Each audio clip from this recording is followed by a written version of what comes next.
ए ए।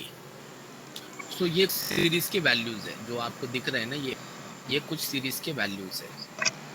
अब आंसर करना है कि व्हाट इज, अगर मैंने इस सीरीज के ऊपर यूनिक फंक्शन अप्लाई किया तो आपको आंसर में क्या मिलेगा? A b o. A B.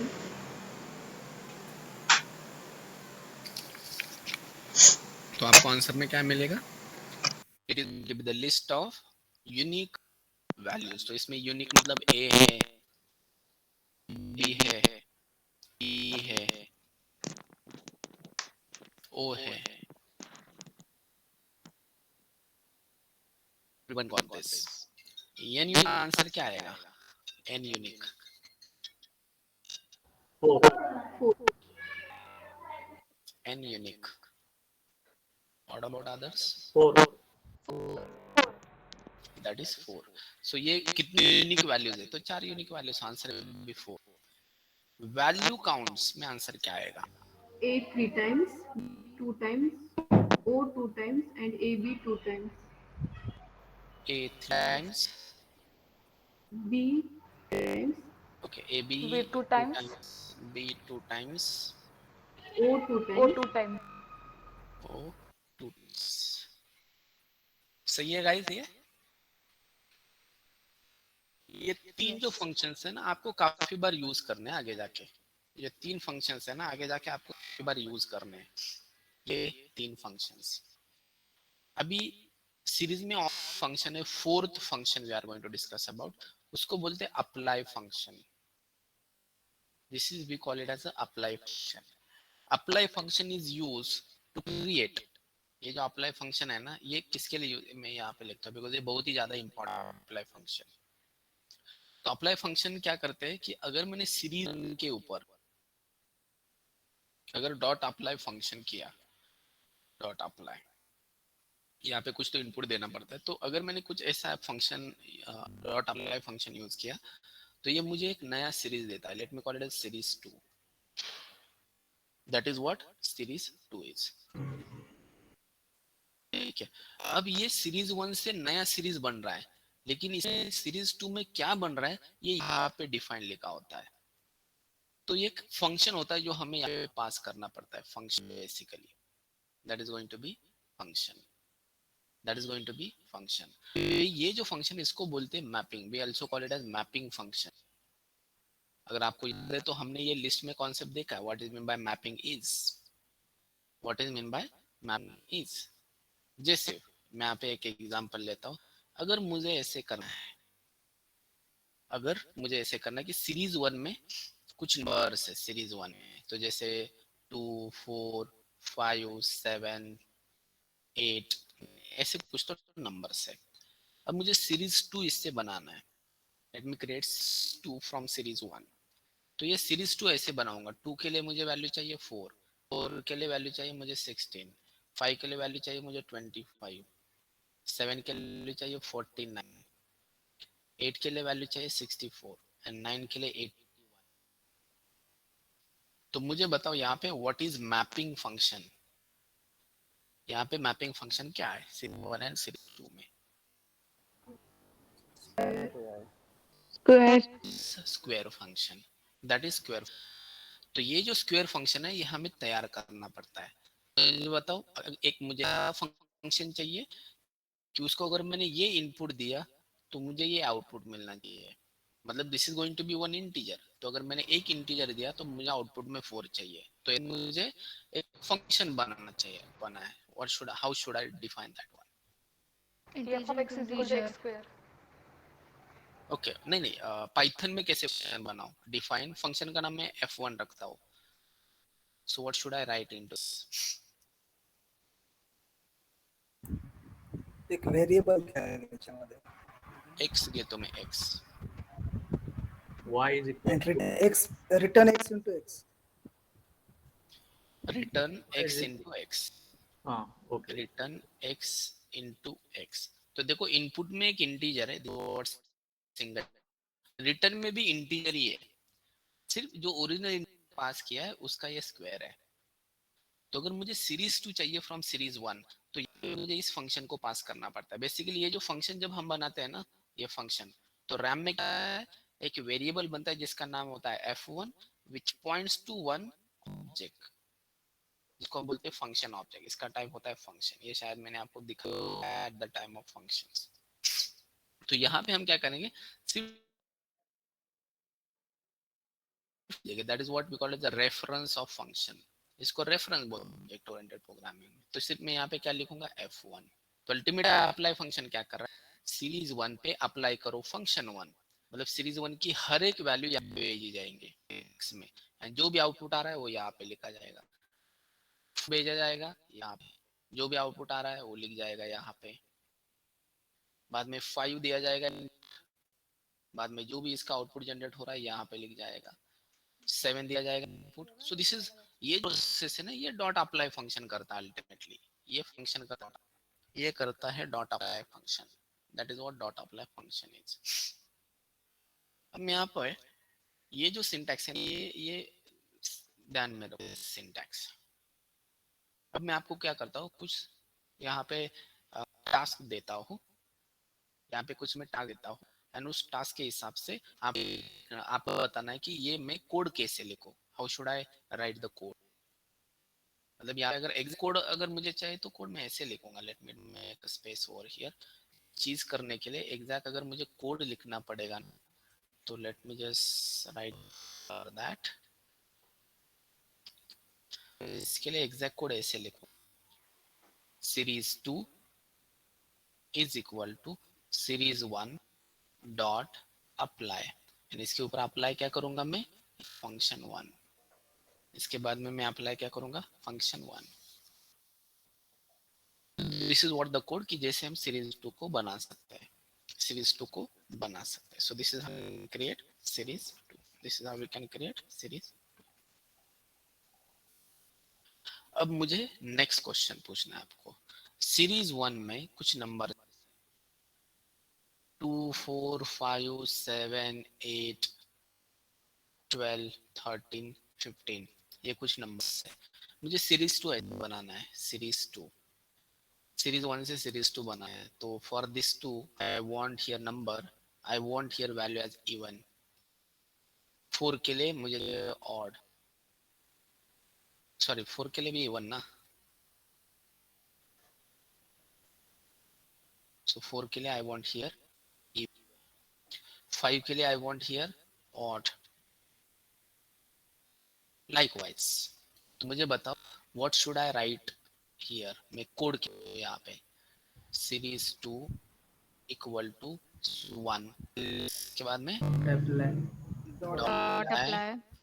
अब अप्लाई के अंदर मुझे बनाना है एक फंक्शन, तो वो जो let me call it as function f। तो आप बताना है कि what is f2 is, how should I write f2, X x x check x condition by if 2 X by 2 if is if equal x to module 0. is equals to 0. X modulus 2 equal to 0. मुझे even चाहिए value, मुझे even return करना है अगर ये even है तो। x mod 2 equal X to if module x 2 equals x to mod 2 0. equal to 0 0. return Returns X or X. e1 If return e1 X return mod e1 2 is equal to 0, return true. return e1 And if के बाहर, हाँ, even and return के बाहर otherwise return return false return false. false or, return odd, or odd. Directly return का तो चलेगा क्या यहाँ पे ऐसे, Yes. yes Yes sir. चलता है क्योंकि अगर It इवन नहीं हो ऑड ही रिटर्न होने वाला है उस केस में, right. So it will also work, else में लिखने के अगर लिखा तभी भी काम करेगा, कोई दिक्कत नहीं। तो this is how it is going for series 2। For series 1 से सीरीज 2 ऐसे बनाया हमने, सीरीज 1 से सीरीज 2 हमने ऐसे बनाया।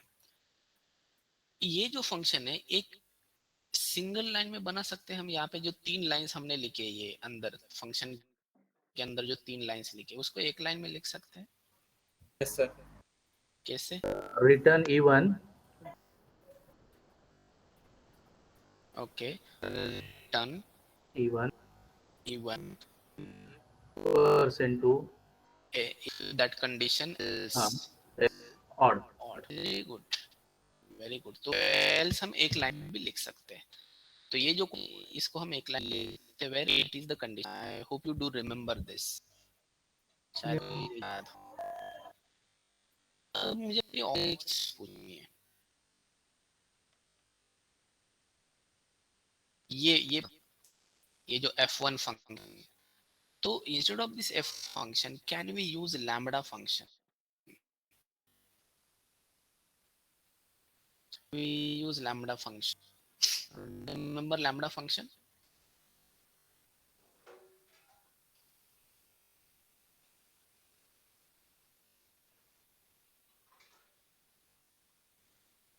लैम्बडा फंक्शन मतलब ऐसे फंक्शन जो सिंपल होते हैं कि इसका इनपुट एंड आउटपुट क्लियर होता है. सो जिसको हम ऐसे लिखते हैं लैम्बडा एक्स कोलन रिटर्न में क्या करना है, एक्स का स्क्वायर. तो ये जो फंक्शन है इसमें ऐसे भी लिख सकते हैं एक लाइन में, मतलब फंक्शन को डिफाइन करने की जरूरत ही नहीं है. So this is what I can write instead of your whole function.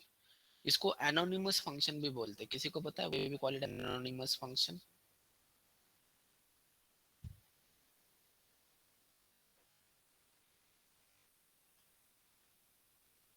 क्योंकि इट हैज नो नेम, इसका कोई भी नाम नहीं होता. जैसे यहाँ पे देखो फंक्शन, ये फंक्शन का नाम है f1, तो इसका रेफरेंस है f1.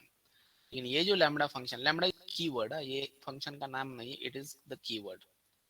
तो अगर हमें कोई एनोनिमस फंक्शन बनाना है तो we use lambda keyword, then we use lambda keyword. ये है ना, ये होता है आपका इनपुट पार्ट एंड ये होता है आपका आउटपुट पार्ट. आप जो f1 आपने लिखा है ना, इस f1 के बदले आप ये लैम्बडा फंक्शन भी यूज कर सकते. इंस्टेड ऑफ राइटिंग f1, ये हम उसका लैम्बडा फंक्शन भी यहाँ पे राइट कर सकते हैं. इसका एक फायदा है गाइस, अगर मेरे लैम्बडा फंक्शन को नाम ही नहीं है तो इसका मतलब उसका रेफरेंस मेमोरी में वैसे के वैसे रहेगा क्या? No. f1 का रहेगा क्या? f1 का मेमोरी में वैसे, फॉर एग्जांपल ये लाइन एग्जीक्यूट उसके बाद में f1 वैसे की वैसे ही रहेगा क्या मेमोरी में? Yes. कब तक कोई भी मेमोरी में कब तक रहता है? Till the program terminates. Okay. Garbage collection concept पता है? गार्बेज कलेक्शन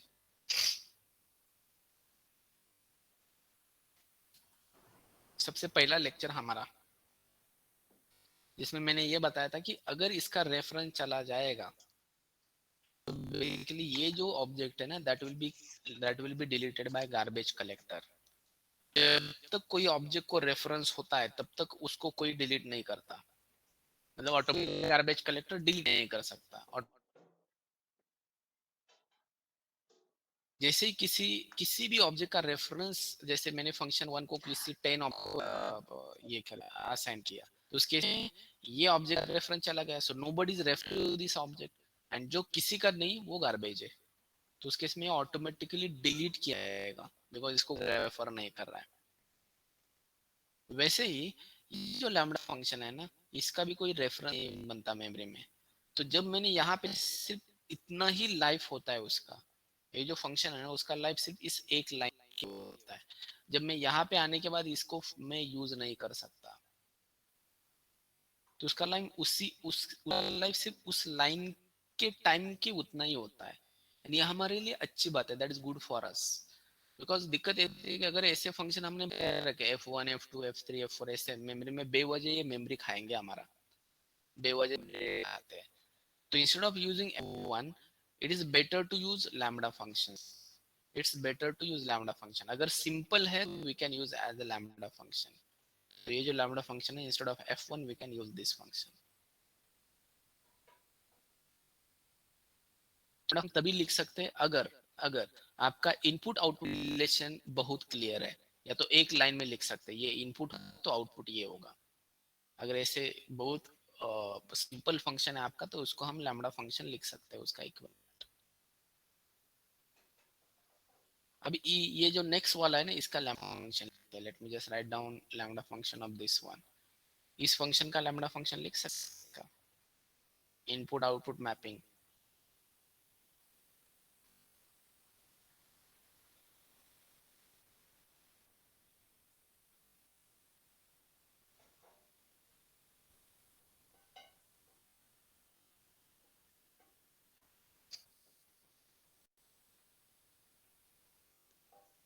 नीचे वाला फंक्शन का लिख फंक्शन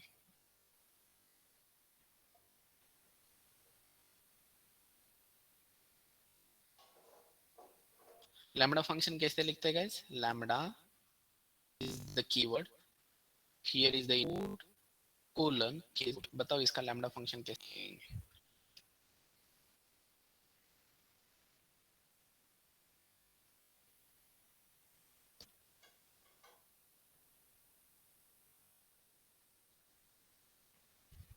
गाइस में इनपुट क्या है, आउटपुट क्या है? इनपुट एक्स आणि output even Input odd is आहे ना. number. Input is and output मतलब रिटर्न जो करना है वो आउटपुट होता है, तो this is what output. Even odd. One if. ये जो रिटर्न करते हैं ना वो होता है आउटपुट। तो यहाँ पे क्या लिखना पड़ेगा? Even. Even If if x mod condition जो भी कुछ है, एल्स रिटर्न odd. तो ये एक लाइन में लिख सकते हैं इवन ऑड, ये हम एक लाइन में सकते हैं। That is what we can write in even odd, that is what I can write in even odd. ये लैम्बडा फंक्शन में आपको यूज दिखाता हूँ, let me show you that one, एक बार यूज कर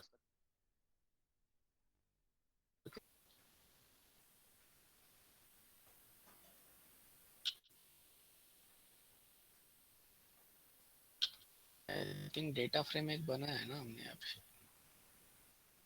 ओके ये डेटा फ्रेम में यूज करता हूँ।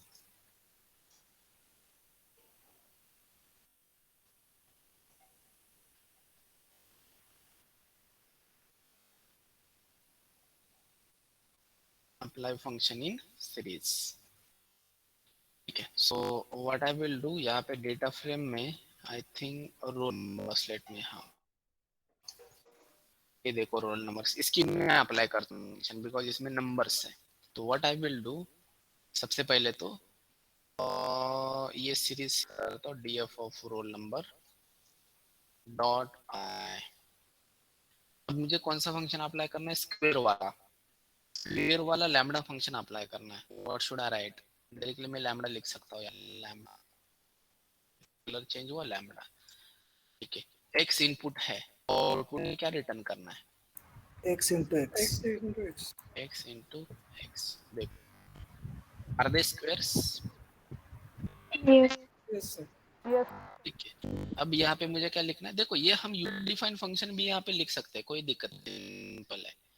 लेकिन यहाँ पे लैम्बडा फंक्शन यूज करने का फायदा ये होता है कि इसको करने के बाद जब मैं रैम में देखा तो ये फंक्शन होगा रैम में, तो ये ऑटोमेटिकली सिर्फ इस लाइन के लिए यूज होता है। ये जो लैम्बडा फंक्शन है ये सिंगल लाइन के लिए यूज होता है, उसके बाद में it will get automatically deleted. हमें भी वही चाहिए क्योंकि बाद में इसका कोई यूज नहीं है लैम्बडा फंक्शन का, ठीक है। अब मैं और यूज करता हूँ df ऑफ रोल नंबर पे कौन सा वाला फंक्शन, इवन ऑड वाला फंक्शन करता हूँ अप्लाई। ऑड वाले फंक्शन में क्या होगा?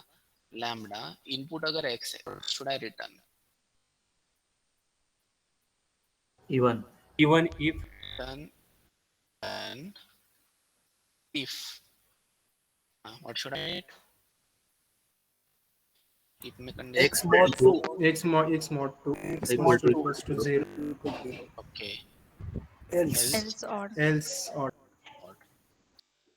ये देखो अब कैसे है कि ऑड इवन ऐसे होगा सब कुछ, ये देखो odd even likewise.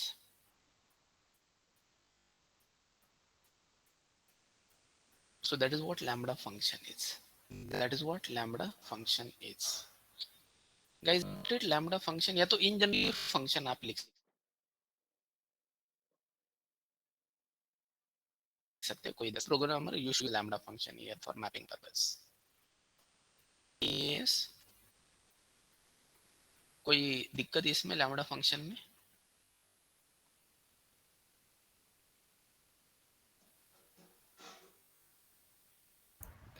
Permanent apply झालं की टेम्पररी? नाही हा काय करतोय की हा अप्लाय करा ना तर this is the new object.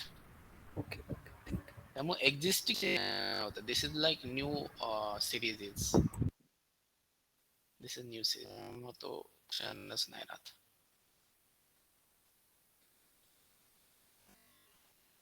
अब मुझे क्या चाहिए, मेरे पास एक एड्रेस कॉलम है या तो address series address. I hope you do remember, इसमें कहाँ पे पुणे लिखा है, कहाँ पे मुंबई,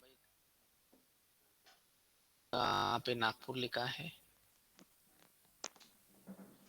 फिर से पुणे, फिर से पुणे, लाइक ऐसे कुछ तो एंट्री सीरीज में। अब मुझे नया सीरीज बनाना है इससे। उस नए सीरीज में मुझे क्या चाहिए कि ये जो पुणे है ना, इसके पहले दो letters PU, MU, NA,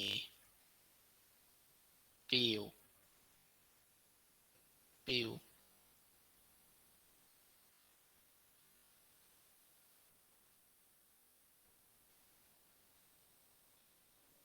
We can use slicing. Okay, write down Yes, the sir. code। ऐसा ऐसा कोड लिखो and put that into chat box. ऐसा पूरा है ना ये।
Sir, I've mistakenly put O there, but it's Yeah, 0. yeah.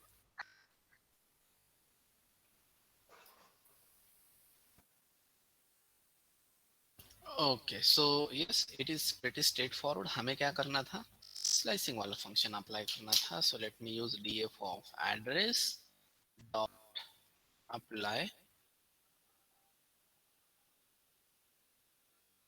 इसके ऊपर अप्लाई करेंगे लैम्बडा. उस केस में x के पहले 2 कैरेक्टर्स मुझे रिटर्न करने थे. सो ऑब्वियसली 0 पे होगा, 2 से पहले stop and 1 is step size.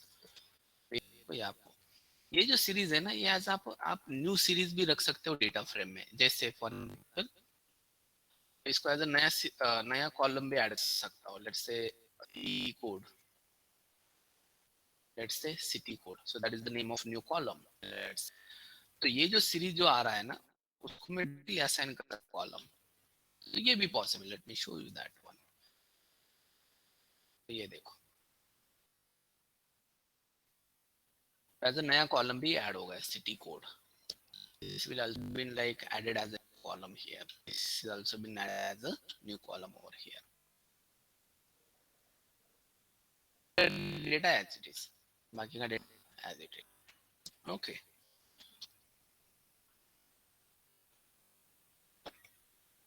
ठीक है, इसमें किसी को कुछ issue guys? This is what dot function is.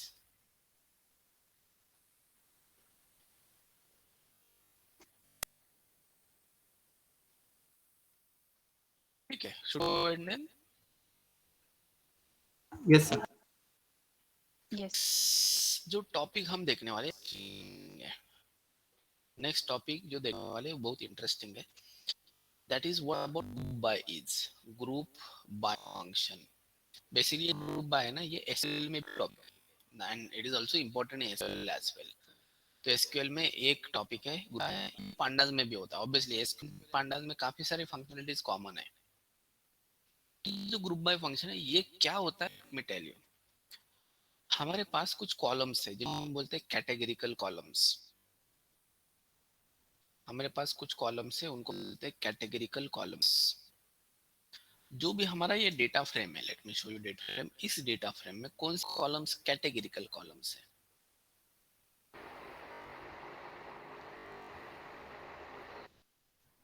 Name, roll number. Address. Name and address.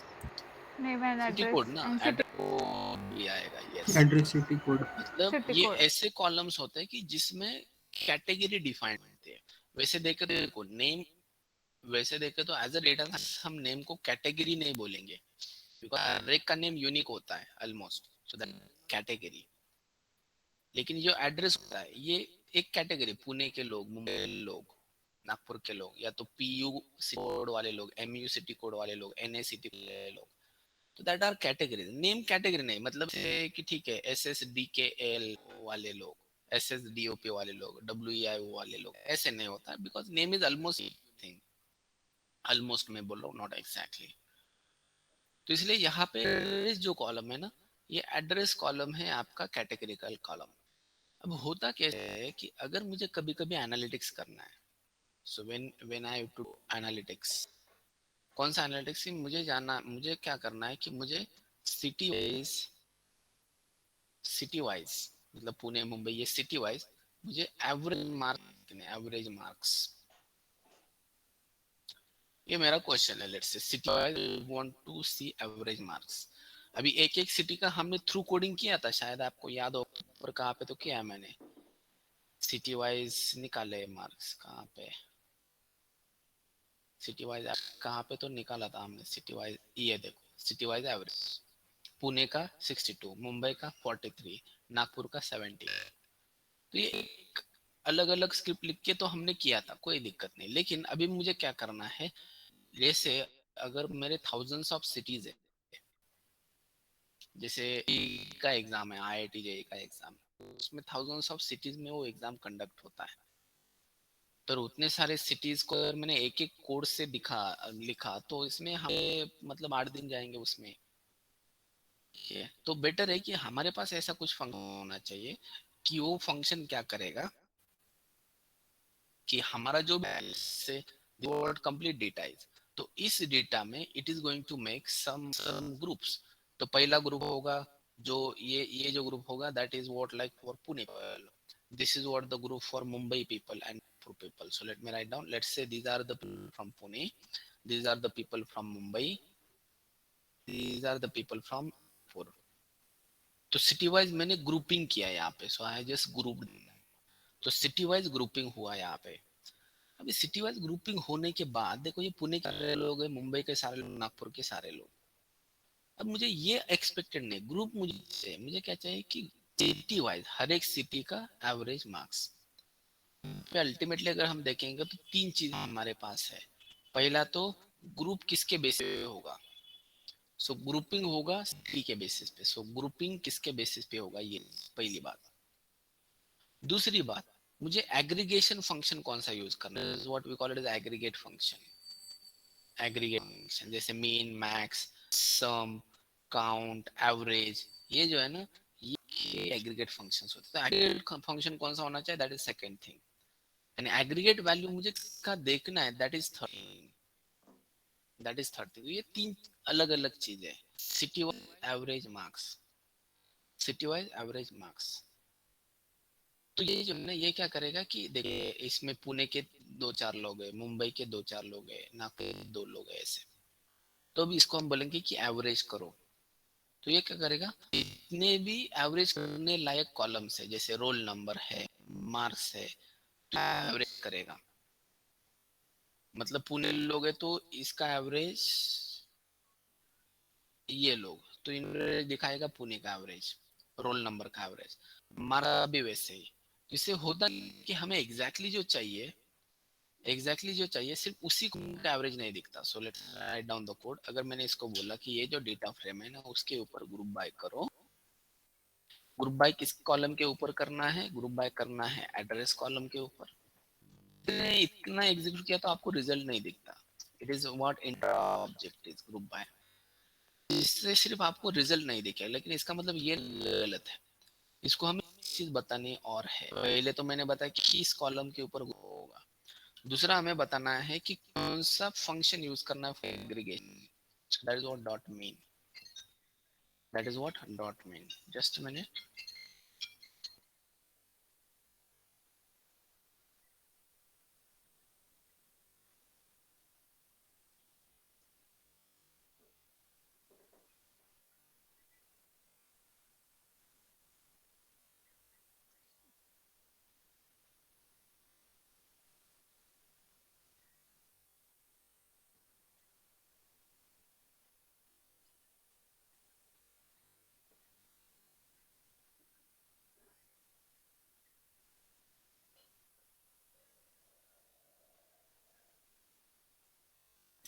तो ये हमने रिजल्ट देखो, जितने पॉसिबल कॉलम्स है ये मीन दिखाता है। मतलब मुंबई के जो रोल नंबर से उनका मीन है, एवरेज है 15। नागपुर के जो रोल नंबर है ना, उनका 14.5। पुणे के जो रोल नंबर है उनका एवरेज 13.0। तो बेसिकली मुझे ये चाहिए ही नहीं। I don't want this data. मुझे डेटा चाहिए नहीं, मुझे मुझे नहीं चाहिए डेटा, मुझे सिर्फ मार्क्स चाहिए। तो मेरा क्वेश्चन आपको ये है कि कैन यू टेल मी ये जो ऑब्जेक्ट क्या है, what is this object is. Data frame. That is data, this is what data frame is. ये डेटा फ्रेम ऑब्जेक्ट है। इसमें मुझे मार्क्स सिलेक्ट करना है। तो इसका मतलब ये जो है ना script, it is going to give us the data frame. तो ये तो इसके ऊपर मुझे कौन सा कॉलम सिलेक्ट करना है, मार्क्स। हम क्या करेंगे, मार्क्स सिलेक्ट करेंगे। So let me select marks. Select करके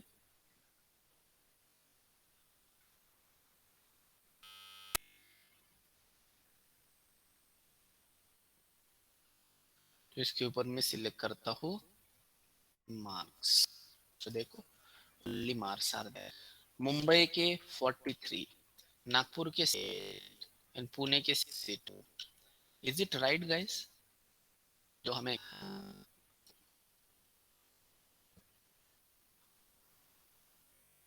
Yes. Yes. Yes. So this is what group by. So group by में हमेशा याद रखो, देखो ये इतनी स्ट्रेट फॉरवर्ड नहीं है। जो भी क्वेश्चन आता है आपको, जो भी क्वेश्चन आया है आपको, उस क्वेश्चन के हिसाब से आपको देखना पड़ता है तीन चीजें। ग्रुपिंग, एग्रीगेट फंक्शन, ये तो सबका ही एवरेज दिखाएगा। तो display, this is how we can write. तो this is what the column के ऊपर ग्रुपिंग करना है। दिस इज व्हाट फंक्शन जो एग्रीगेट फंक्शन एज यूज होगा। This is what the column जो हमें यहाँ पे डिस्प्ले करना है, किसका एवरेज, तो वो डिस्प्ले करना है यहाँ पे। तो ये तीन चीजें हमेशा इंपॉर्टेंट रहती है, ये चीजें हमेशा इंपॉर्टेंट रहती है अगर हम ग्रुप बाय यूज करना चाहते हैं तो।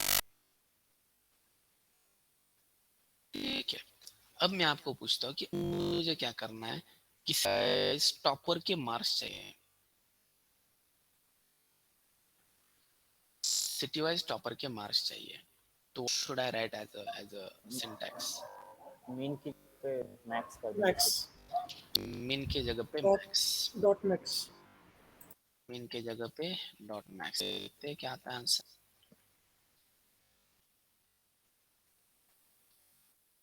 ये देखो, मुंबई के 50, नागपुर के 92, 87। ठीक है, करेक्ट, दैट इज राइट, ये मैक्स। लेकिन अगर मैं ये हटा दिया तो आपको एक थोड़ा सा सरप्राइजिंग आंसर मिलने वाला, तो आपको एक्सप्लेन करना है। Let me show you that one. बाकी तो ठीक है, बाकी का तो ठीक है। कैन यू एक्सप्लेन कि ये नेम क्यों आया मैक्स में? नेम कॉलम पहले देखो, मीन में सिर्फ रोल नंबर एंड मार्क्स आया था, कॉलम आया ही नहीं था मीन के केस में, लेकिन मैक्स के केस में आ रहा है। क्या सो होता ये डिसेंडिंग कर रहा है अल्फाबेट्स को,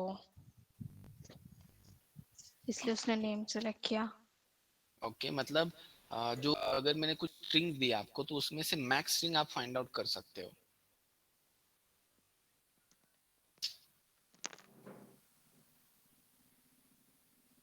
So within string अगर कंपेयर कर रहा है तो वैसे। यस, तो मैं क्या करता हूँ, मेरे को मुंबई वाले सिर्फ मुंबई का ग्रुप में सिलेक्ट करता हूँ, तो ये मुंबई में आ रहा है, ये भी मुंबई में आ रहा है, ये भी मुंबई में आ रहा है। तो इन तीनों में मैक्सिमम कौन सा है? What is max between this three strings? B, yes वाला। SDOP। ये देखो, इसका एस, ये के से होता है, ये ई से स्टार्ट होता है, सबसे बड़ा कौन सा है? एस है, तो it is going to give us SSDOP। तो that is for Mumbai, it is for Mumbai. बाद में अगर मैंने आपको पूछा कि व्हाट अबाउट पुणे, पुणे का मैक्स, तो पुणे में ये आ रहा है, पुणे में आ रहा है, पुणे में ये भी आ रहा है।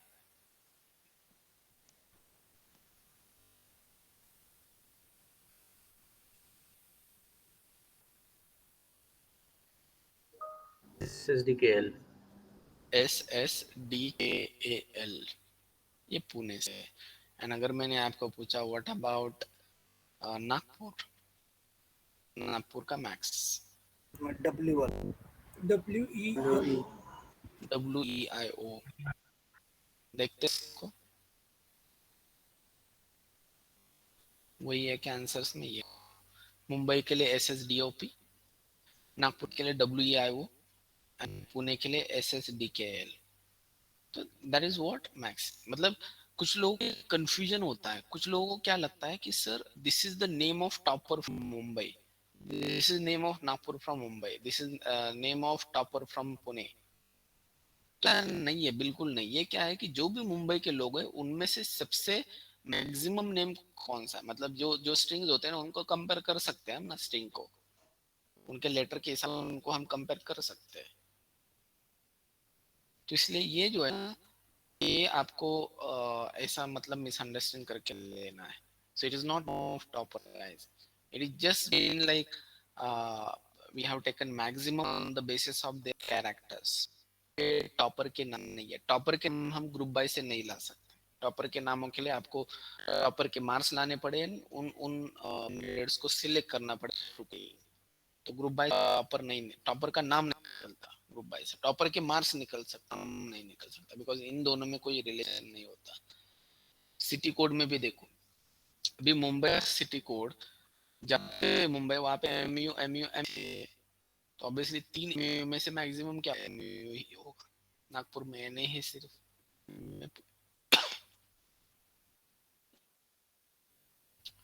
This is about group buy, guys. This is about group buy. This is about group buy. अब ये जो ग्रुप बाय है ना, ये हम और जगह पे भी यूज करेंगे। ग्रुप बाय और जगह पे भी यूज करेंगे। तो मैं क्या करता हूँ, एक प्रॉपर डेटा और एक डेटा लेता हूँ मैं, एंड उसके ऊपर बाय यूज करके दिखाता हूँ। तो सबसे पहली बार हम डेटा रीड करने वाले हैं from external, reading data from external files. Reading data from external files मतलब एक्सेल फाइल हो सकता है, आपका CSV फाइल हो सकता है, टेक्स्ट फाइल हो सकता है, देन SQL हो सकता है। जो बाकी की फाइल डेटा, ये जो डेटा था ये तो हमने यहाँ पे क्रिएट किया था, the beginning of your code, ये क्रिएट किया ना ये डेटा। लेकिन जब हम एनालिटिक्स करते हैं ना, तो डेटा आपको एक्सटर्नल फाइल से आता है, तो उसको कैसे रीड करना है वो यहाँ पे हम देखने वाले हैं। How we can read from external files. External files मतलब जैसे अगर मैंने यहाँ देखा तो DSML15 ना अभी मैं, तो DSML15 के पैरेंट गया मैं, अभी मैं लिख रहा हूँ कहाँ। सो DSML15 के पैरेंट में जा रहा हूँ। पैरेंट मतलब उसका पहला वाला फोल्डर, रूट फोल्डर के बाद एक डेटा सेट नाम का फोल्डर है, डेटा सेट में जाता है। लेट मी गो डेटा सेट, पैरेंट के बाद में डेटा सेट नाम के फोल्डर में गया, एंड डेटा सेट नाम के फोल्डर में where is data set, data set में यहाँ पे डेटा सेट में अंदर जाने के बाद एक फाइल है, नहीं डेटा सेट नहीं है file, that is not in data set. Let me check that file, कहाँ पे हो। XML14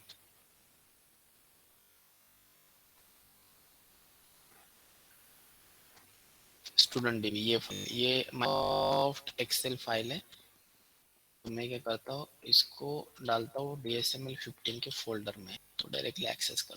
पहले मैं आपको ये फाइल दिखाता हूँ, स्टूडेंट DB। ये देखो, ये एक एक्सेल फाइल है। You can see this is one Excel file, you can see this is one Excel file. इसमें 2 शीट है, एक है डिपार्टमेंट्स नाम, दूसरा है XII मतलब 12th नाम का। ये जो है ना, ये है आपका डेटा। डेटा में ये पहला कॉलम है डिपार्टमेंट ID, ये डिपार्टमेंट का डेटा है ना, डिपार्टमेंट। कॉलम है नेम, एंड तीसरा कॉलम है HOD। तो जो पहला रिकॉर्ड है, पहले रिकॉर्ड में देख सकते हैं डिपार्टमेंट ID 1, डिपार्टमेंट का नाम है कंप्यूटर साइंस, एंड उसके HOD का नाम है XYZ। डिपार्टमेंट 3 उसका नाम है मैथ्स, एंड उसके जो उसका नाम है MNO। तो एक एक्सेल का शीट है। वैसे ही दूसरा एक शीट है जिसमें स्टूडेंट्स का डेटा है। अभी यहाँ पे अगर हमने देखा तो वी कैन सी कि ये है सारे कॉलम नेम्स। जो पहला रो है ना, that is always column names. पहला रो है ना, that is always column names. बाद में ये जो this is what your days, ये जो है ना, ये आपका डेटा, ये आपका। तो ये फाइल को मुझे एक्सेस करना है। Let me just access this file into Twitter. तो ये ट्विटर में मैं एक्सेस करने के लिए डायरेक्टली रीड हियर, तो यहाँ पे एक फंक्शन होता है पांडाज में, pd डॉट रीड फंक्शन होता है रीड। अभी देखो क्या क्या रीड कर सकते हैं। रीड कीबोर्ड, कीबोर्ड मतलब कंट्रोल C से जो भी आता है कीबोर्ड पे आता है वो, या तो रीड CSV, रीड एक्सेल। अब ये CSV मतलब कॉमा सेपरेटेड वैल्यू, एक टेक्स्ट फाइल होता है, ठीक है। बाद में Excel, feather, FWF, GBQ, LDF, HDF मतलब हडूप का फाइल होता है। HTML मतलब आपका जो वेबसाइट से अगर कोई टेबल आपको रीड करना है तो JSON, we are going to see what is JSON at the time deployment, or Parquet file, Pickle, SAS, सास मतलब सॉफ्टवेयर एनालिटिक्स का सॉफ्टवेयर, तो भी फाइल हम यहाँ पे रीड कर सकते हैं। एसक्यूएल है, एसक्यूएल क्वेरी से डेटा बना सकते हैं, एसक्यूएल टेबल से कर सकते हैं। So these are the files that we can read into pandas. इतने सारे फाइल्स है कि जिनको हम पांडा में रीड कर सकते हैं। ठीक है, मैं क्या करता हूँ, let me use read Excel. तो रीड एक्सेल में आपको बताना पड़ता है फाइल नेम क्या है। फाइल नेम डायरेक्टली यहाँ पे लिया ना, DSML15 में ही लिया है file. Let me see what is that DSML15 आया क्या फाइल हो। यस है, ये देखो stud_db.xlsx। तो ये फाइल कर रहा हूँ। क्या करना पड़ता है आपको, फाइल का नाम देना पड़ता है एज स्ट्रिंग, सिंगल कोट में देना पड़ता है फाइल नाम। तो स्टूड सिर्फ st डालता हूँ, टैब देता हूँ, so let me give the tab. st से स्टार्ट होने वाले सारे files from current folder, DSML15 folder के अंदर वाले st से स्टार्ट होने वाले सारे यहाँ पे दिखाए। तो आप क्या करो, अभी studentdb.xlsx सिलेक्ट करो। ये फाइल सिलेक्ट किया, लेकिन फाइल में 2 शीट है, तो यहाँ पे हमें शीट नेम भी देना पड़ता है। कौन सा शीट, XII नाम का शीट रेड करना है। एंड इसको मैं नाम देने वाला हूँ DF student. So let me show you what is that data is DF student.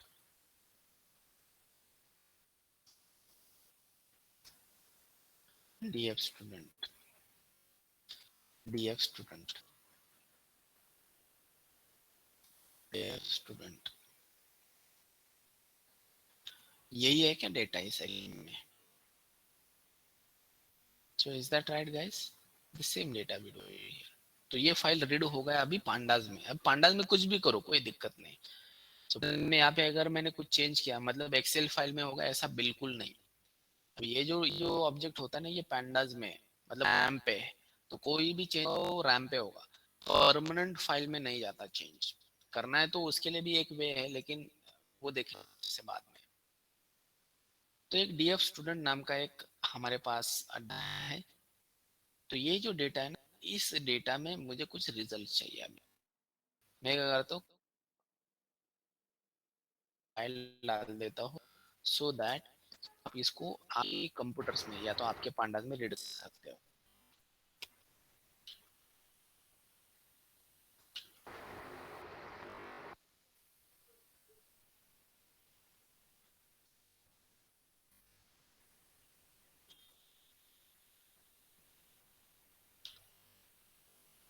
कहाँ पे फाइल, DSML15 में, राइट।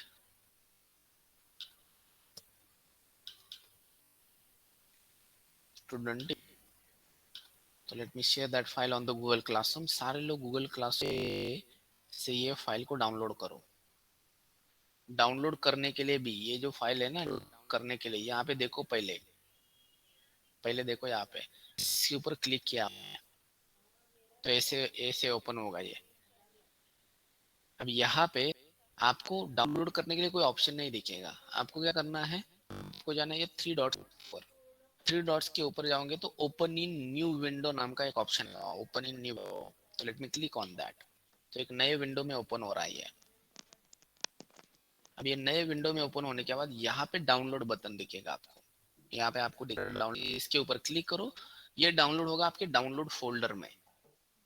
तो डाउनलोड कॉपी करके आपको कहाँ पे रखना है उसको, आप जहाँ पे ये पांडास का फाइल है।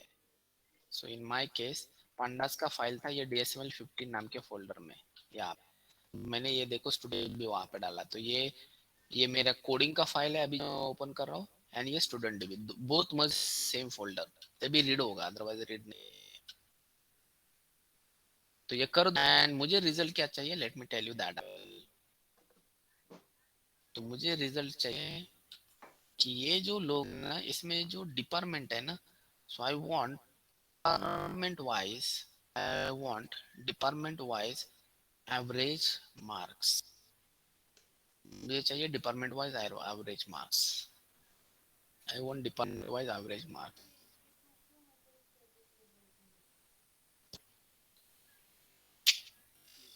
एवरीवन, सर परत एकदा हे सगळं करता का एक्सप्लेन हे करायचंय एक्सटर्नल आधीपासून म्हणजे एक्सेल मध्ये कसं गेले होते तुम्ही परत एकदा सांगता का नाही, ते? एक्सेलचं आधी तुम्ही एक्सेल मध्ये जाऊ नका. तुम्ही एक फक्त फाईल डाउनलोड केली का ती नाही. डाउनलोड करा फाईल ते फोल्डर मध्ये. ओके.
झाली डाउनलोड फाईल दीपश्री?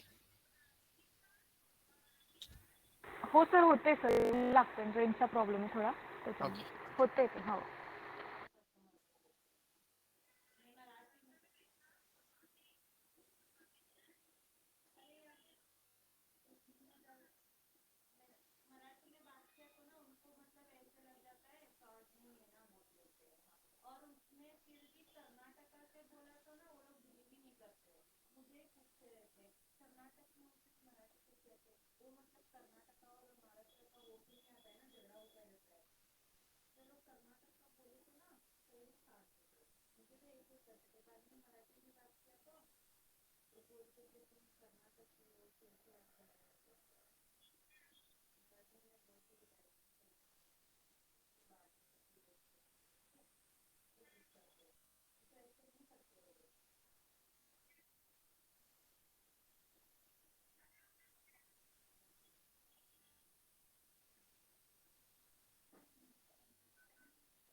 हो सर झाली.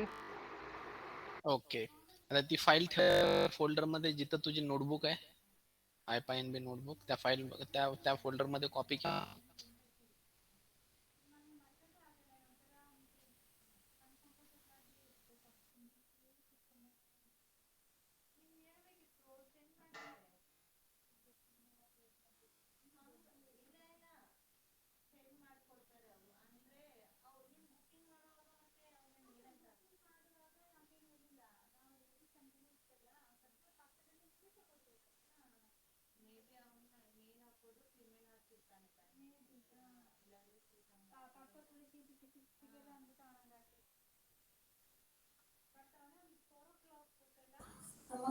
Sir, हाँ यस.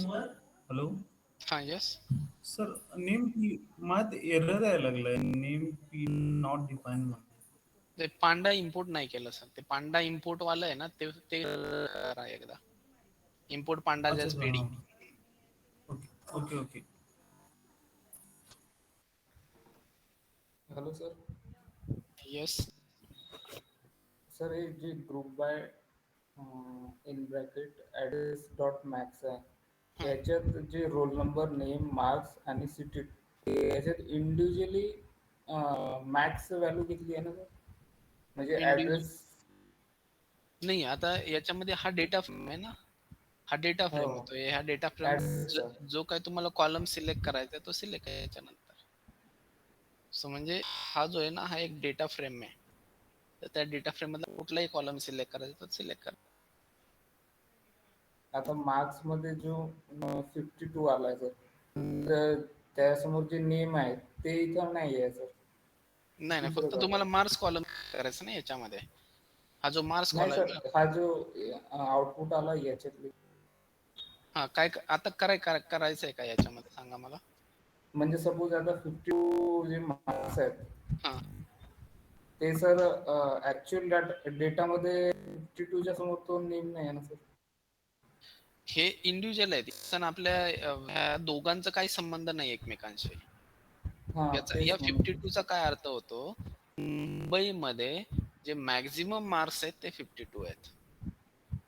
नागपूरमध्ये मॅक्झिमम मार्क्स आहेत ते 92 आहेत. मुंबईमध्ये ज्या लोकांचे नाव आहे तर ज्याचं नाव हे मॅक्झिमम आहे. मॅक्झिमम म्हणजे आता बघा, दोन स्ट्रिंग्स आहेत, A आणि B. याच्यामध्ये मॅक्झिमम बी झाला. बी आणि झेड मध्ये, बी आणि झेड मध्ये मॅक्झिमम झेड झाला. तर त्यामुळे इथं जो पहिला लेटर आहे ना, ज्याचा मॅक्स आहे तो इथं दाखवला. त्यामध्ये मॅक्स. तर याचा मार्क्सचा काही संबंध नाही. तर अच्छा. मुंबईची नावं घेतली जातात. मुंबईमधल्या सर्वांची नावं घ्या आणि त्यामधला मॅक्स कुठला, तर तो हा. पुण्यामधली सगळी नावं घ्या आणि त्यातला मॅक्स SSDKL. त्यामुळे त्याचा मार्क्सचा काही संबंध नाही. हे सगळे इंडिव्हिज्युअल रोल नंबर घ्या. मुंबईमधले सगळे रोल नंबर घ्या. 18 is the roll number that is maximum. असं आहे ठीक ते. आहे. सर ते नेम जो आहे ना, तसाच अजून एखादा कॉलम त्याच्यामध्ये स्ट्रिंग आहे, तर त्यावेळेला त्याने कोणतं मॅक्झिमम, कुठल्या कॉलमचं मॅक्झिमम काढलं असतं? तर समजा दुसरा एक कॉलम आहे आपल्याकडे, लेट्स से ऍड्रेस आहे की लेट्स से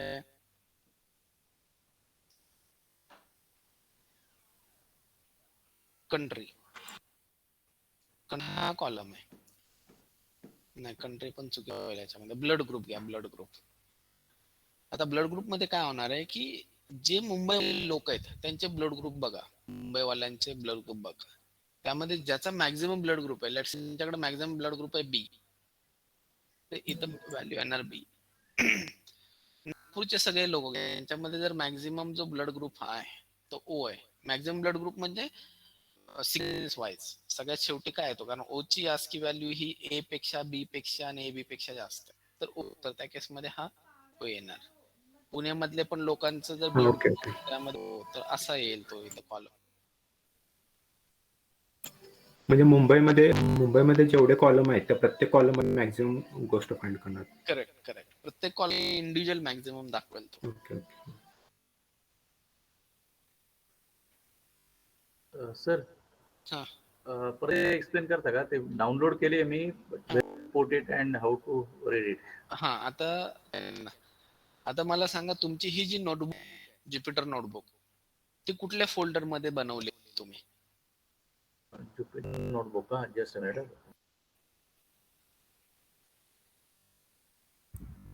सर ते इथून अपलोड म्हटलं तरी होतं ना, फाईल मध्ये जाऊन अपलोड अपलोड केलं. इथं केलं आपण म्हणलं तरीच आहे. इथं बऱ्याच वेळेला फोल्डर सापडत नाही कुठे आहे ते.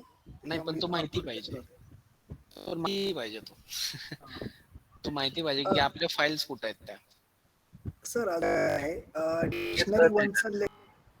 डिक्शनरी वनचं लेक्चर झालं होतं लाईव्ह, आणि तुम्ही बघायला सांगितलं होतं लेक्चर अगोदर, पण त्याची फाईल आहे ना ती अपलोड नाही केलेली. जी प्रॅक्टिस मी प्रॉब्लेम सॉल्व्हिंग घेतलंय ना ते अपलोड नाही केलेली, त्याच्यामुळे ते जस्ट असाइनमेंट सॉल्व्ह करणं बरेच प्रॉब्लेम येत आहेत. बर, मला तर मेसेज मी तुम्हाला ते अपलोड करतो फाईल. मी क्लासरूमलाच मेसेज टाकला होता रिप्लाय मध्ये तिथे. क्लासरूमचं नाही दिसत मला, पॉप येत त्याचे व्हॉट्सअपला टाका. व्हॉट्सअपला मेसेज टाक. ठीक आहे. सर नाही कळत. आले सर ते ज्युपिटर नोटबुकला फोल्डर मध्ये. ओके, आता ते आल्यानंतर काय कर की pd.readexcel त्या फाईलचं नाव म्हणजे आहे तसं हे टाक. आता याच्यामध्ये काय लिहितोय आपण, लिहितोय की ही जी एक्सेल फाईल आहे त्या एक्सेल फाईल मधलं हे जे शीट आहे ते रीड कर आणि त्याला स्टुडंट म्हणून. म्हणजे नेमकं काय करू सर आता? ही फाईल आता आलेली इथं. आता हा कोड लिहायचा आपल्याला, याला सांगायचं तेवढा लिहू का? हा हा, एवढंच आहे, बाकी काय नाही. ओके चालतंय सर. येस. हा सर, पडलं का कुठे आहे तुमची फाईल? हा सर, नाही फोल्डर स्ट्रक्चरच कळत नाही, त्याच्यामुळे जरा कन्फ्युजन झालंय. नाही, आता एक काम करा, सी फोल्डर मध्ये जावा. बर, ठीक आहे सर. C drive. हा सी मध्ये युजर्स. हो, युजर्स. ऍडमिन. नाही ऍडमिन नाही, तुमचं काय आहे, जो युजर तुमचा लॉग्ड इन आहे त्या युजर मध्ये जावा. बर, ऍडमिनच आहे. पब्लिक आहे का? पब्लिक नसेल बाय डिफॉल्ट. ऍडमिन. हा ठीक आहे, ऍडमिन. ऍडमिन मध्ये जावा. हा, ऍडमिन मध्ये गेलो तिथं आयपाईन फाईल दिसतात. हो दिसतात. हा, म्हणजे आता जी तुम्ही फाईल काम करताय, जसं आता मी pandas.ipynb वर काम करतोय, बर. तुम्ही ज्या फाईल वरती काम करताय त्या फाईल मध्ये तिथं येस. हो आहे. हा, म्हणजे त्या फोल्डर मध्ये टाकलं पाहिजे तुम्हाला एक्सेल फाईल. पण ती ipynb फाईल आहे, मग ती ओपन तिच्यामध्ये कसं, ती ओपन कशी करू? नाही ipynb फाईल मध्ये नाही सर. एक मिनिट तुम्हाला दाखवतो इथं. हे बघा, हा फोल्डर आहे की ज्याच्यामध्ये माझी pandas.ipynb. अच्छा. हा हा, तर याच फोल्डर मध्ये मला पेस्ट टाकायचं. अच्छा, मी तेच मला ते कळत नव्हतं. बरोबर, करतो मी ते paste. Okay. Yes.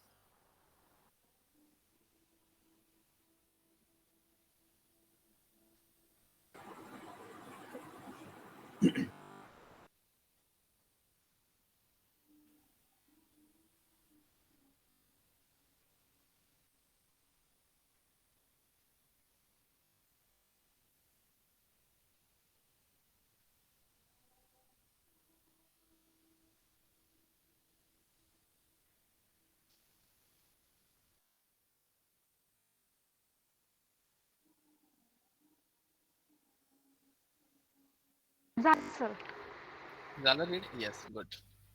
Sir department. मला ते नाही समजत जे तुम्ही बोलले ना की दोघं फाईल आपल्या याच्यात नोटबुक मध्ये पाहिजे किंवा ज्युपिटरच्या, ते कळत नव्हतं मला. हे स्टुडंट एक्सेलची पण पाहिजे. हा, ते नाही समजत मला. आता ते तुम्ही प्रोसेस सांगितली. हे जे 12th वाली फाईल आहे ना, 12th वाला तसंच हा हा डिपार्टमेंटचं शीट पण read as a data frame. म्हणजे कसं करू सर आता? याच्यामध्ये एक्सेल मध्ये एक शीट आहे बघ, जसं तुम्ही सेंड केलेलं का? ओके. त्याच हा हा एक्सेल मध्ये मल्टिपल शीट असतात. तर ओके त्यामध्ये हा एक ट्वेल्थ नावाचं आहे आणि एक DPTS नावाचं आहे. तर हा पण मला as a data frame read करायचा आहे. तर हे डेटा फ्रेम रीड करून जसं DF स्टुडंट आहे तसं त्याला नाव दे DF डिपार्टमेंट.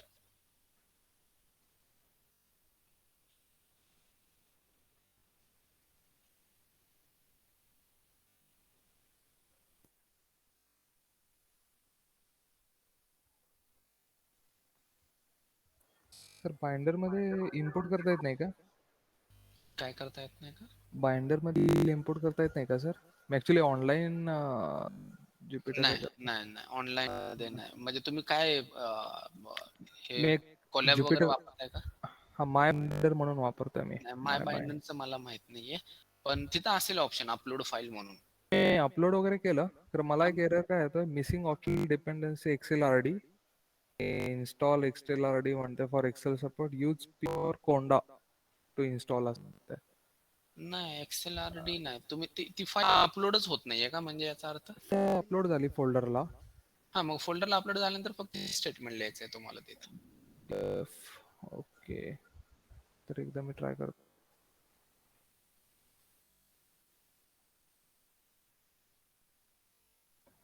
येस सर, झाली. Okay good. तर दुसरं पण रीड करा. डिपार्टमेंटचे डिटेल्स आहेत ना, ते पण रीड करा.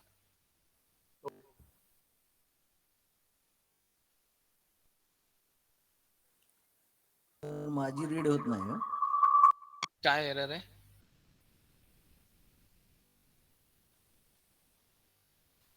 एरर तेच आहे, मॉड्यूल नॉट एरर फाइंड असं. The PD module not found. Error वाचा ना पूर्ण. शेअर करू का स्क्रीन? एरर वाचला तरी कळून जाईल सर मला.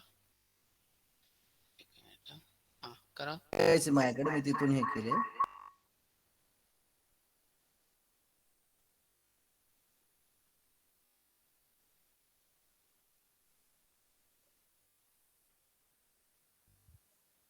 ऐकू येत आहे? Hello. Yes sir. Module not found error. पुन्हा मी ते इम्पोर्ट पांडा .cd केलं होतं. मला अंदाज नाही ना त्याच्यामध्ये फाईल मध्ये देतो मला.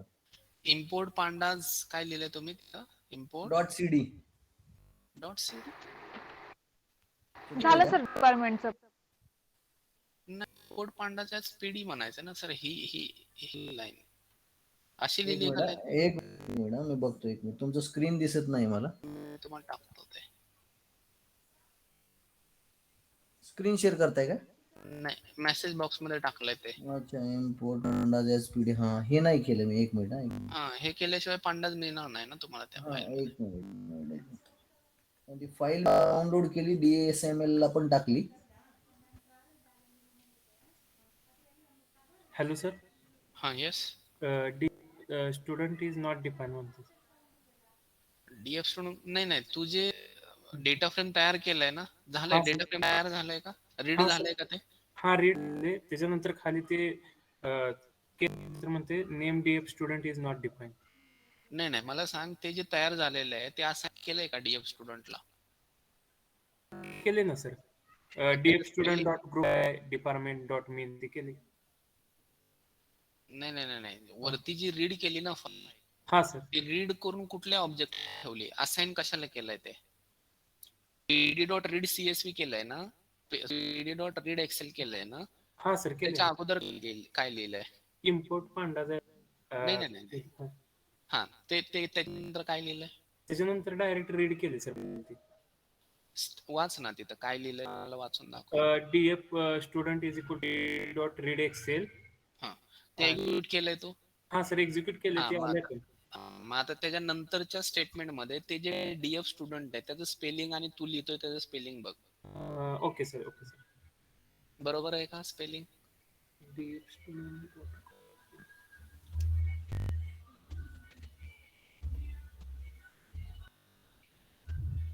हा सर झालं रन. स्पेलिंग चुकलं सॉरी.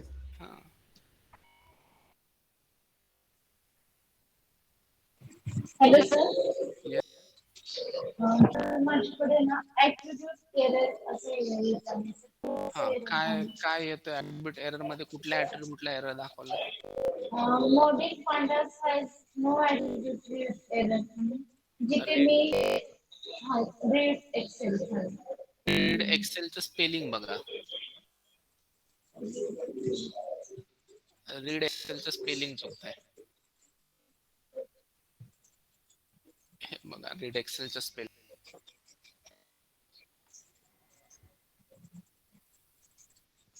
सर डिपार्टमेंट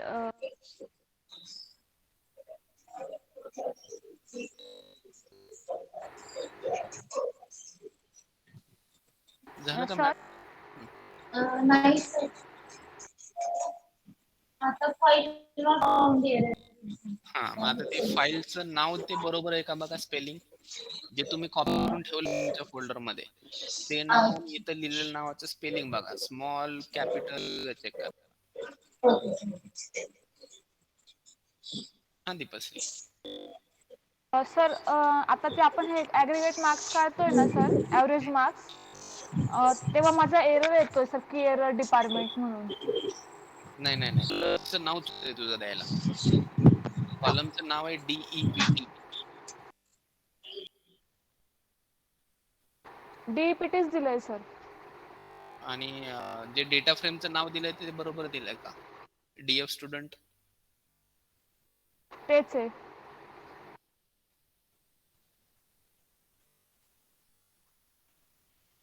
काय लिहिलंय कोड काय लिहिलाय?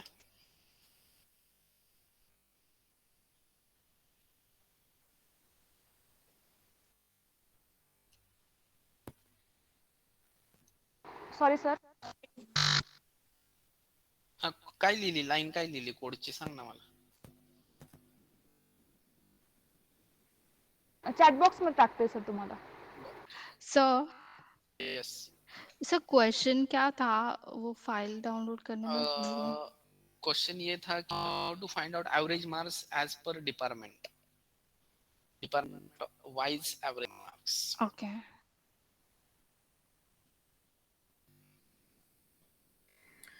सर ती रीड झाली माझी. कॉमा करून सीट नेम करतो का आपण नंतर दुसऱ्या ब्रॅकेटला? हो. पण आता त्याला मला डिफाईन करायचं होतं DF स्टुडंट, तर इमिजिएटली पहिला रीड झाल्यानंतर DF असाइन करू का त्याला? हे जे लाईन दिसते ना सर, ही लाईन नंबर 14 ती ऍज इज लिहा.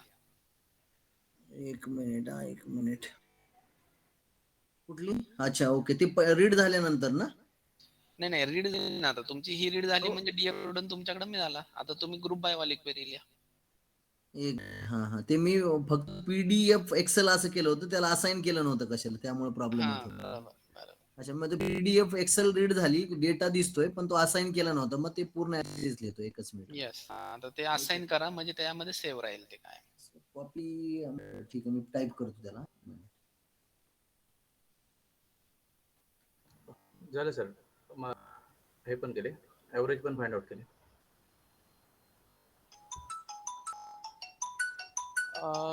दीपश्री याच्यामध्ये तो काय सांगतोय? एरर काय देतोय? की एरर आहे सर डिपार्टमेंट DEPT. की एरर DEPT. ग्रुप नाही पण DEPT तर आहे आपल्याकडे. DEPTS असं आहे. नाही या डेटा फ्रेम मध्ये ना, DF स्टुडंट डेटा फ्रेम मध्ये.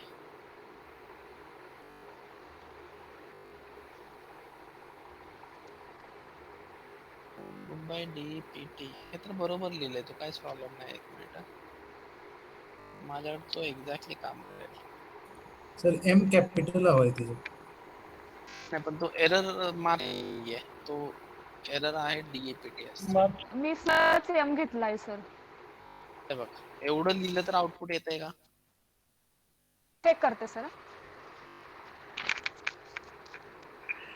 Hello, sir. Yes. The sheet name is not defined here. Sheet नेमचं स्पेलिंग आहे. सर एकदा परत दाखवतो. It's the same. Capital small सगळं चेक करा, अंडरस्कोर करा, कॉमा चेक करा, सिंगल कोड चेक करा, सिंगल कोड मध्ये शीटचं नाव करा नीट.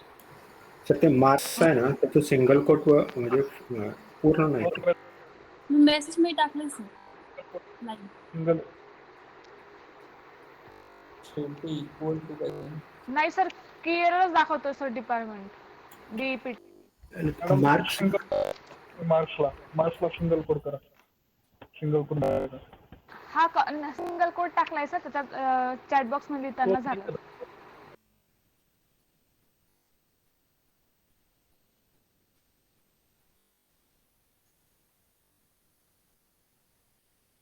इक्वल टू नाही लिहिलं तर अक्षता मायनस झालंय ते. करते. Hello sir.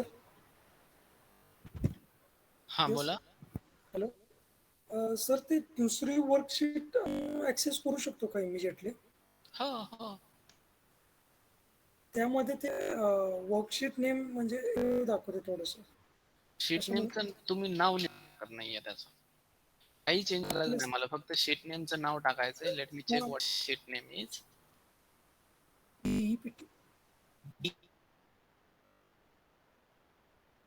टी कॅपिटल आहे. हा तर दॅट इज व्हॉट DETS. त्याचं नाव मला द्यायचंय DF डिपार्टमेंट.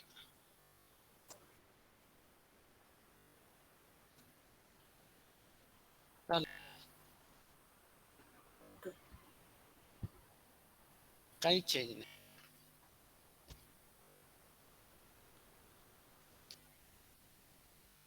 सर नाही येते सर पीटीएस पण टाकलं मी तर तेच आहे. नाही नाही मला सांग डी स्टुडंट प्रिंट कर आता. DF स्टुडंट प्रिंट कर. हा check the name of data frame. It is different. हा DF स्टुडंट प्रिंट कर फक्त.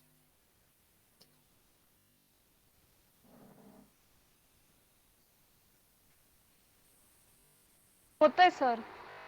त्याच्यामध्ये DEPT नावाचा कॉलम आहे का?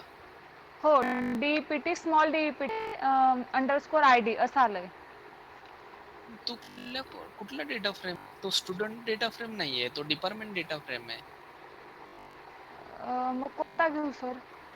नाही तुला आपल्याला डिपार्टमेंट डेटा फ्रेम ते आता ग्रुप बाय करायचं. तुला हे बघ माझे 2 डेटा फ्रेम आहेत. एक स्टुडंटचा डेटा फ्रेम आहे आणि एक डिपार्टमेंटचा आहे. तर ही जी ग्रुप बाय क्वेरी आहे ते तुला स्टुडंट वर अप्लाय करायची आहे का डिपार्टमेंट वर? मग सर मी हा नेक खालचा वाला केलाच नाही, मी स्टुडंट केलेला त्याच्यामुळे झालं होतं सर. Sorry sir.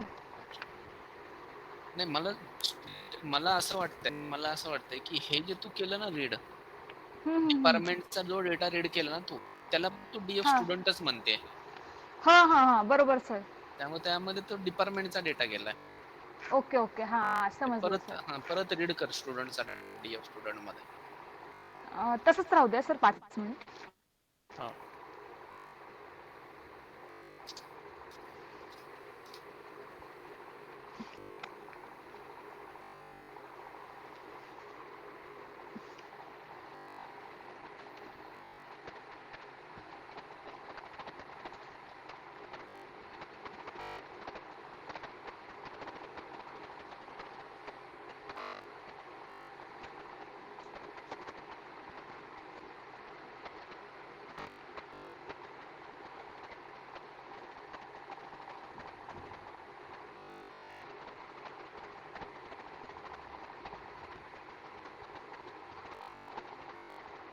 कोणाचा डेटा रिडिंगला प्रॉब्लेम अजून?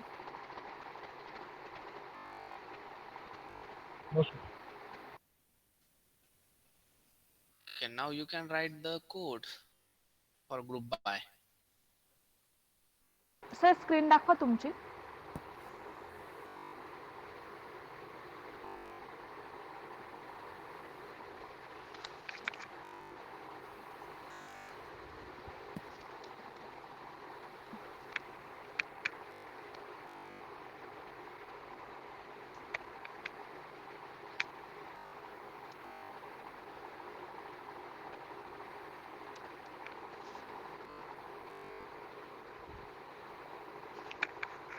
So guys you can play with this data, मतलब अगर आपको और कुछ इसके ऊपर करने हैं, जो हमने कल टॉपर के नाम निकाले, सेकंड का नाम वगैरह, ये बाकी की चीजें यू कैन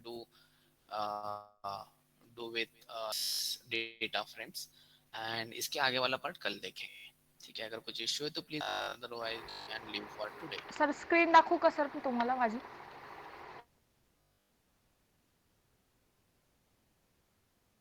हा काम कर फक्त. ठीक आहे. हां. हा. होतं ना तसं.